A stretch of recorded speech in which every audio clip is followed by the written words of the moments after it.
On August 17, 2020, park rangers at Glacier National Park responded to reports of a disoriented woman standing knee-deep in the frigid waters of the Middle Fork Flathead River. The woman, later identified as 29-year-old Emma Caldwell, had vanished while hiking in the park's backcountry 3 years earlier. She was severely malnourished, weighing just 92 pounds, down from her documented weight of 135 pounds at the time of her disappearance.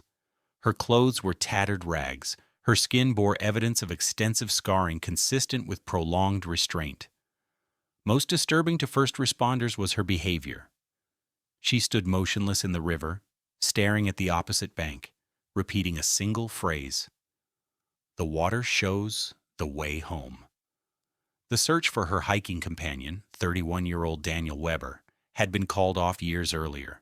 No trace of him had ever been found. What happened to Emma Caldwell during those 3 missing years, and what became of Daniel Weber, you will find out in this video.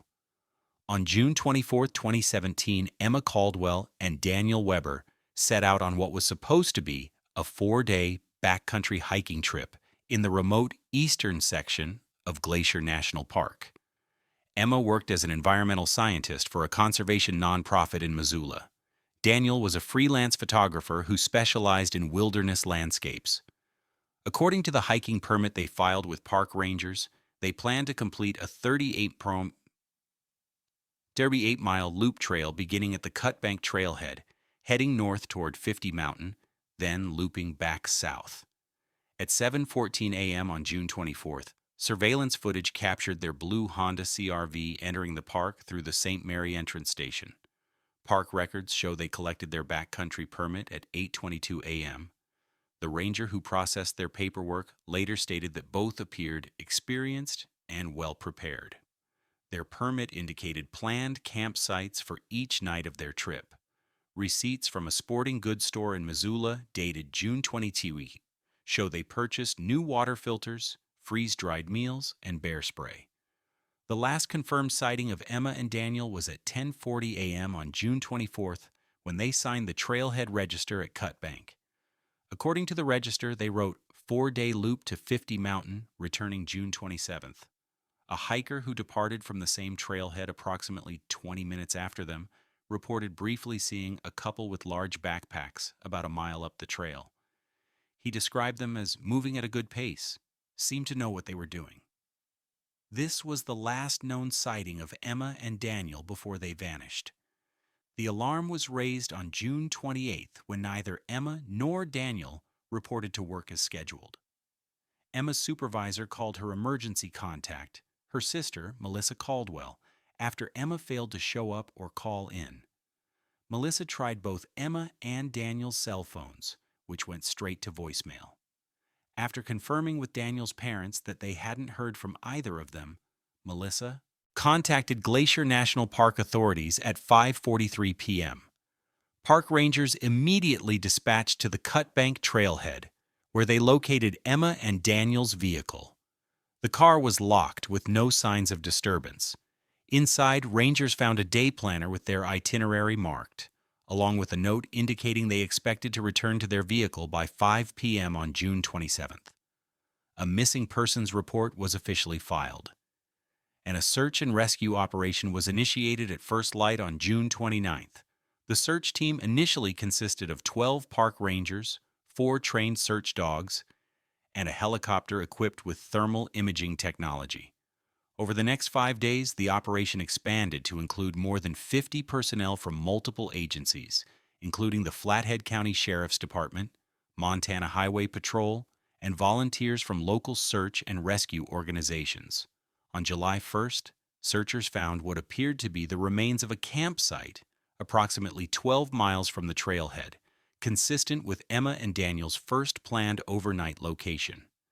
According to the search team leader, the site showed signs of normal use, a small fire ring, compacted ground where a tent had been pitched, but no indications of disturbance or struggle. This suggested they had completed at least the first day of their hike as planned. The dogs tracked their scent along the planned route for approximately 18 miles before losing it near a rocky ridge overlooking Medicine Grizzly Lake. The search team report notes, scent trail terminated abruptly at rock formation. Dogs were unable to reacquire trail despite multiple attempts and different approach vectors. The terrain in this area is characterized by exposed bedrock and talus slopes, which typically don't hold scent well. The location was approximately halfway through their planned route.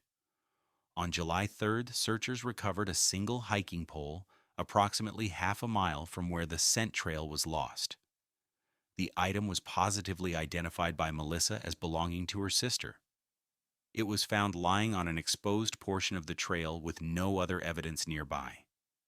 The pole showed no damage, suggesting it might have been simply dropped rather than abandoned during a struggle. Helicopter sweeps using thermal imaging technology revealed no heat signatures consistent with human bodies in the search area. Ground teams methodically covered a radius of 5 miles from the last known location, but found no additional evidence. Weather conditions remained clear throughout the search period, with temperatures ranging from the mid-40s at night to the mid-70s during the day, typical for the region in early July. After 7 days of intensive searching with no further leads, park authorities scaled back the operation to limited ground patrols. On July 12th, with no new evidence discovered, the active search was officially suspended. Glacier National Park Superintendent Margaret Foster issued a statement. After exhaustive efforts, covering more than 60 square miles of challenging terrain, we have made the difficult decision to suspend the active search for Emma Caldwell and Daniel Weber. Our thoughts are with their families during this extremely difficult time. We will continue to follow any new leads that emerge. The case remained open but inactive for the next 3 years. Family members conducted private searches several times each summer, focusing on areas near where the hiking pole was found. They distributed flyers throughout the region and maintained a website dedicated to finding Emma and Daniel. Their disappearance was featured on several true crime television programs, which generated occasional tips, but none led to meaningful developments. Then on August 17, 2020, 150 days after they disappeared, Emma Caldwell was found. At approximately 6:15 a.m., a fly fisherman named Robert Garrison was setting up his gear along the Middle Fork Flathead River, approximately 22 miles from where Emma and Daniel's scent trail had been lost 3 years earlier. He spotted what he initially thought was another early morning angler standing in the river. As Garrison described in his statement, "I waved, but the person didn't wave back. They were just standing there, completely still, facing the opposite bank. As I got closer, I realized it was a woman, and something wasn't right. Her clothes were in tatters. She looked vacant." Garrison approached to within about 20 feet when the woman turned slightly. He immediately noted her severely emaciated condition and vacant expression. He asked if she needed help, but she didn't respond beyond repeating, "The water shows the way home," in a monotone voice. Garrison immediately called 911 on his cell phone. Park rangers arrived within 40 minutes.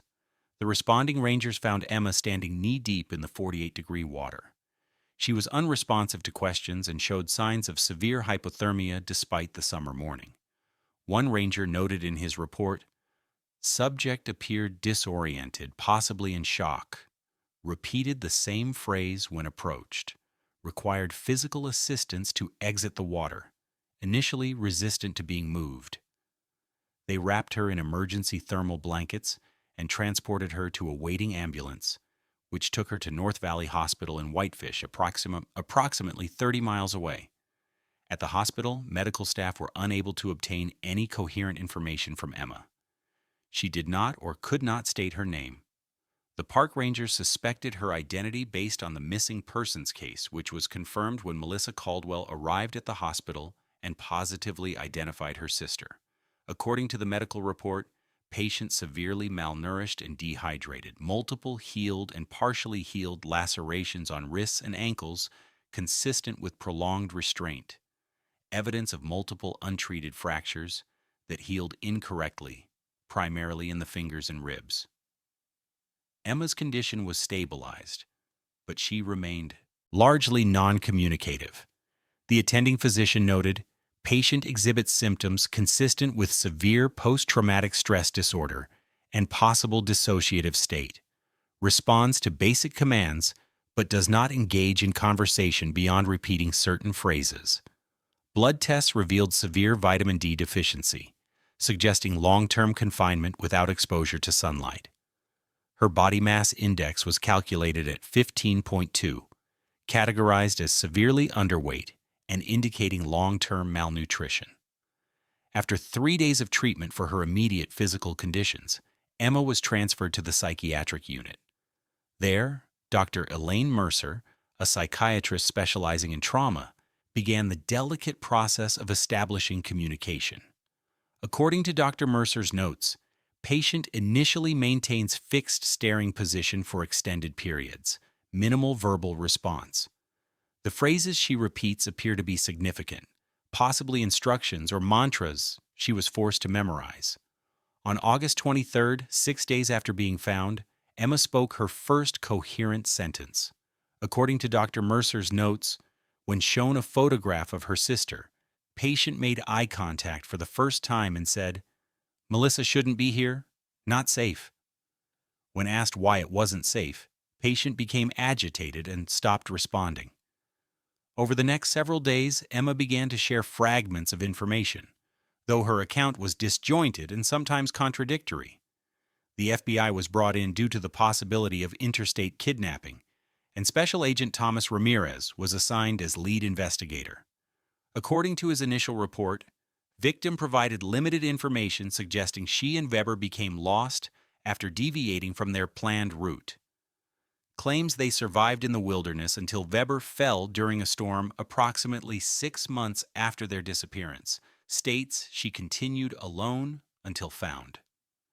This initial account raised immediate concerns among investigators. The timeline Emma provided contradicted known facts about her condition. Dr. Alexandra Patel, a forensic pathologist consulted on the case, noted, "The victim's physical condition is inconsistent with wilderness survival. The vitamin D deficiency alone indicates long-term confinement indoors or underground. The pattern of healed restraint marks suggests prolonged captivity in a controlled environment." The FBI assembled a task force that included agents specializing in kidnapping cases, National Park Service investigators, and local law enforcement. As Emma's communication improved slightly, more inconsistencies emerged. She claimed to have foraged for berries and caught fish, yet her medical examination showed no evidence of the varied nutrition such a diet would provide. Her knowledge of the area where she was found was limited, contradicting her claim of having survived there for years. Agent Ramirez began to consider the possibility that Emma might be involved in Daniel's disappearance. The task force report, dated September 4th, states, "Cannot rule out victim's potential involvement in Weber's disappearance. Her account contains numerous contradictions and impossibilities. Pattern of evasiveness when questioned about certain time periods raises concerns." While Ramirez didn't publicly name Emma as a suspect, the investigation proceeded with the dual tracks of treating her both as a victim and as a person of interest. A breakthrough came when Emma's medical examination revealed unusual scarring on her back. Dr. Patel's report indicates, "Subject has a pattern of scarification on the lower back consistent with deliberate marking. The pattern appears to be a stylized mountain range with a distinct notch formation." When photographs of this marking were shared with the FBI's Behavioral Analysis Unit, they identified similarities to symbology used by a fringe survivalist group known as the Foundation. Founded in the early 2000s, the Foundation was not well known to authorities outside of Montana and Idaho.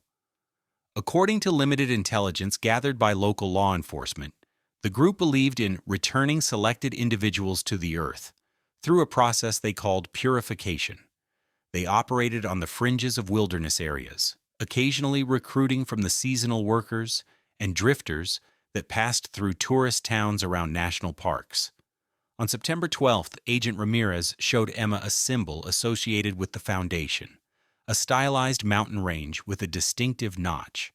According to the interview transcript, subject became visibly distressed, breathing rapid, pupils dilated, stated the foundation sees all, before becoming non-responsive for remainder of session. This reaction convinced investigators they were on the right track, though Emma still provided no explicit confirmation of her captivity.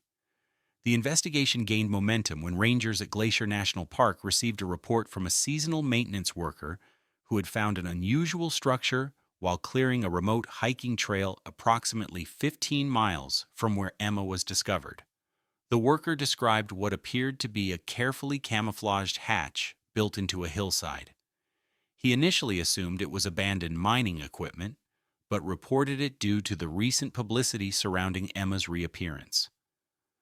A team of FBI agents and park rangers investigated the location on September 18th. They discovered what the official report describes as a reinforced entrance to an underground structure, approximately 3 feet by 4 feet, concealed by local vegetation and designed to blend with the surrounding landscape. The hatch was secured with a padlock, which they removed.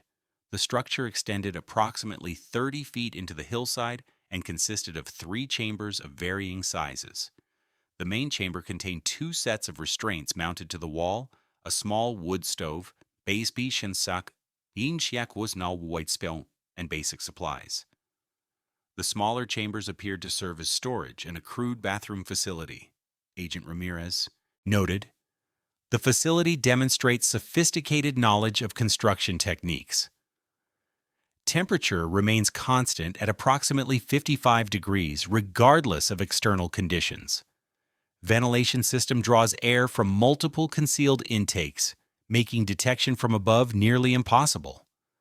Forensic teams collected extensive evidence from the site, including hair samples, fingerprints, and documentation describing what was called the purification process."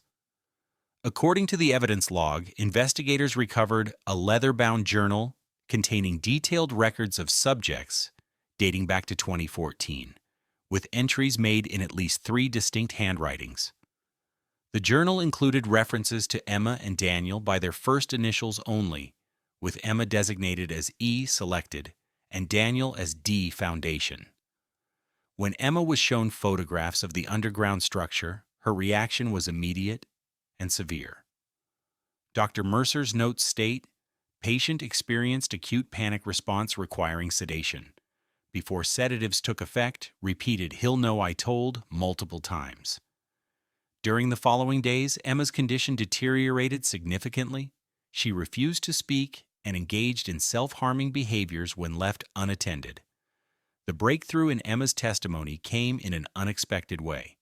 On September 23rd, while being escorted to a therapy session, Emma encountered a hospital maintenance worker in the hallway. According to witnesses, she became severely agitated at the sight of the worker's uniform, particularly a patch bearing the hospital's mountain logo. When the worker spoke to her, saying, "Good morning, miss," Emma collapsed and began sobbing uncontrollably. Dr. Mercer recognized this as a potential opening and arranged for Emma to be interviewed in a room with no windows, at night, with minimal personnel present. In these conditions, Emma finally began to share her experience. The transcript reads, "He called himself the curator, said he was building a museum of human endurance. Daniel fought back when they took us. I saw they hit him with something. There was so much blood." Over several sessions conducted under similar conditions, Emma revealed that she and Daniel had been ambushed while hiking by 3 men who emerged from concealment along the trail.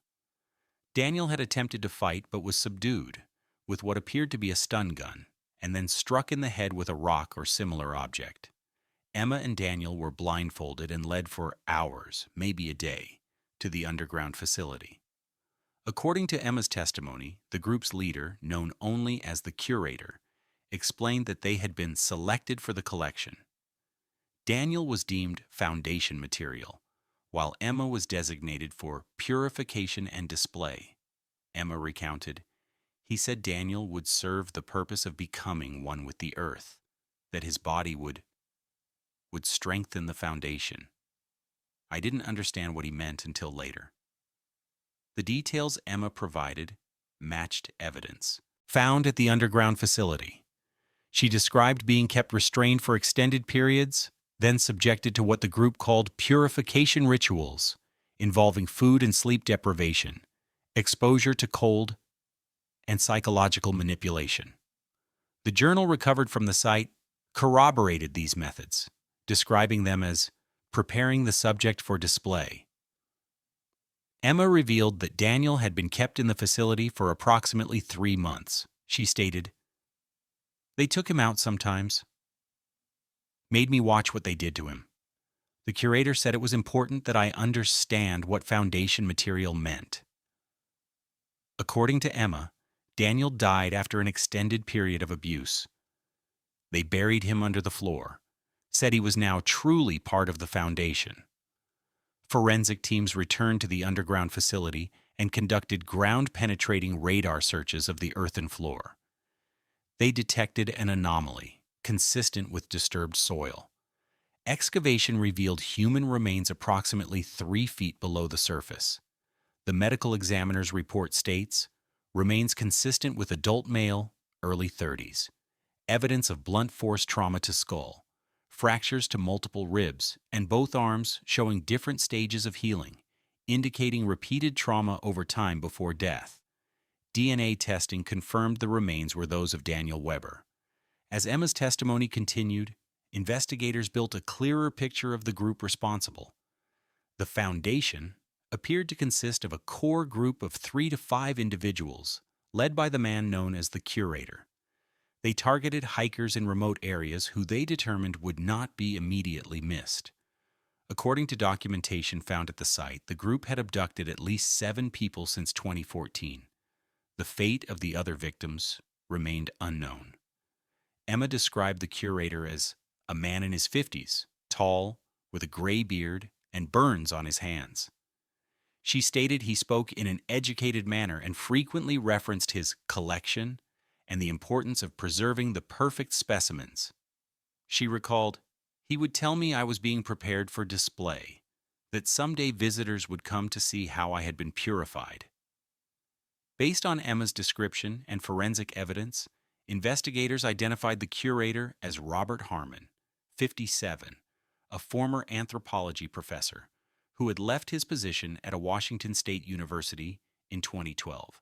Records indicated he had been dismissed following allegations of inappropriate behavior towards students, though no formal charges had been filed. Harmon had seemingly disappeared after his dismissal, with no employment or tax records after 2013. On October 4, 2020, the FBI located and arrested an individual matching Harmon's description at a cabin approximately 40 miles from the underground facility. The arrest report states, subject apprehended without incident. When informed of charges, stated only, the collection remains incomplete. A search of the cabin revealed maps of Glacier National Park with marked locations, journals, similar to those found at the underground facility, and photographs of hikers taken with a telephoto lens. 2 additional suspects were identified through fingerprints found at the underground facility. Thomas Greaves, 42, a seasonal wilderness guide, was arrested in Idaho on October 7th. The 3rd suspect, later identified as Martin Walsh, 38, was located in Wyoming on October 12th. According to the arrest report, Walsh was living under an assumed name and working as a handyman at a remote hunting lodge. During questioning, Walsh provided additional details about the group's operations. He confirmed that they called themselves the Foundation and stated that Harmon had recruited him in 2014 while he was working as a trail maintenance contractor in Glacier. According to the interview transcript, Harmon told me he was preserving human specimens, said modern life was weakening humanity, and he was documenting true endurance. I didn't understand what he meant at first. By the time I did, I was in too deep. Walsh confirmed Emma's account of Daniel's death and the group's treatment of their captives. He stated that Emma had been kept in the underground facility for most of her captivity, but had been moved to different locations twice when park rangers conducted sweeps of the area following reports of suspicious activity. The transcript notes, subjects stated that Harmon became increasingly paranoid in recent months, began talking about releasing the display specimens to test their conditioning, apparently released victim with instructions to follow river downstream and return when purified. As the investigation continued, Emma's mental condition remained fragile. Dr. Mercer's notes from November 2020 state, patient continues to exhibit severe PTSD symptoms, believes she is being watched or monitored, expresses fear that the curator will find her, sleeps only when sedated, and exhibits extreme distress when left alone. Despite these challenges, Emma provided crucial testimony that helped prosecutors build their case against Harmon and his accomplices. The FBI's search for additional victims based on the journals found at Harmon's properties led to the discovery of 2 more underground facilities in remote areas of Montana and Idaho. Human remains were recovered from both sites. According to the forensic report, remains of at least 4 individuals discovered. Evidence suggests deaths occurred between 2014 and 2019. All show signs of prolonged captivity and abuse, consistent with methods described in recovered documentation. In December 2020, prosecutors filed multiple charges against Harmon, Greaves, and Walsh, including kidnapping, false imprisonment, torture, and murder. The U.S. Attorney's Office pursued federal charges due to the crimes crossing state lines and occurring on federal land. Harmon faced 7 counts of murder, while Greaves and Walsh were charged as accomplices in 4 and 5 murders, respectively. Walsh accepted a plea agreement in exchange for testimony against Harmon and Greaves. According to court records, he provided detailed information about the group's methods of selecting and abducting victims, the construction of the underground facilities, and Harmon's ideology. Walsh stated Harmon called it his life's work, said he was creating a living record of human endurance. He believed suffering revealed a person's true nature. The trial of Robert Harmon began in April 2021. Prosecutors presented extensive physical evidence and testimony from FBI agents, forensic experts, and Walsh. Emma was not required to testify in person due to her fragile psychological state. Instead, her recorded testimony was presented to the jury. The prosecution's case was strengthened by the detailed records Harmon himself had kept, which documented his actions and philosophy in disturbing detail. Harmon declined to testify in his own defense. His court-appointed attorney attempted to present an insanity defense, arguing that Harmon suffered from delusional disorder. However, the psychiatric evaluation determined that while Harmon held extreme beliefs, he understood the nature and wrongfulness of his actions. The jury deliberated for less than 6 hours before returning guilty verdicts on all counts. In July 2021, Harmon was sentenced to 7 consecutive life terms, without the possibility of parole. In his sentencing statement, Judge Richard Martinson said, "The calculated nature of these crimes, the prolonged suffering inflicted on the victims, and the complete lack of remorse demonstrated by the defendant represent the most disturbing case this court has encountered." Harmon's only statement at sentencing was, "The collection remains. Others will continue my work." Thomas Greaves was convicted in a separate trial and received 4 consecutive life sentences. With Walsh's plea agreement, he received a 30-year federal prison sentence with no possibility of parole until serving at least 25 years. For Emma Caldwell, the end of the legal proceedings did not bring closure. Her psychiatric records from 2021 note, patient continues to experience severe PTSD symptoms. Sleep disturbances persist, including nightmares and hypnagogic hallucinations related to captivity. Patient reports feeling marked and believes she will be found by others connected to her captors. Emma remained in therapeutic care for 14 months following her rescue. The medical records indicate gradual improvement in her ability to function, though significant challenges persisted. Dr. Mercer noted in her final assessment, Patient has developed coping mechanisms for daily functioning, but continues to exhibit hypervigilance and fear responses to specific triggers, cannot be in enclosed spaces, requires continuous visual access to exits. Significant trust issues persist, particularly with male authority figures. In January 2022, Emma relocated to an undisclosed location outside Montana. Her sister Melissa stated in a brief media interview, "Emma is taking one day at a time. There are good days and very difficult days. She's determined to reclaim some sense of normalcy, but this isn't a story with a tidy ending. Some wounds don't heal completely." The FBI continues to investigate possible connections between Harmon's group and other missing persons cases in the region. According to their statement, evidence suggests the group known as the Foundation may have had additional members or associates who remain unidentified. The investigation remains active regarding unsolved disappearances with similar patterns. Daniel Weber's remains were returned to his family and interred in his hometown in Minnesota. His parents established a scholarship fund in his name for photography students, but declined further media interviews about their son's case. Park rangers at Glacier National Park implemented enhanced patrol protocols following the case, with particular attention to remote backcountry areas. The underground facilities discovered during the investigation were thoroughly documented by forensic teams before being permanently sealed. Emma Caldwell's current condition remains largely private, as she has requested no media contact. According to her treating psychiatrist's final case notes, patient experiences periods of dissociation during which she appears to mentally return to captivity, continues to repeat phrases programmed during captivity when under stress. Most frequently, "the water shows the way home," and "the collection is never complete." The transcript from Emma's final recorded interview with FBI investigators contains a statement that perhaps best summarizes the lasting impact of her ordeal. "I don't know if I ever really left that place. Sometimes I wake up, and I'm not sure if I'm really free, or if this is just something I've imagined.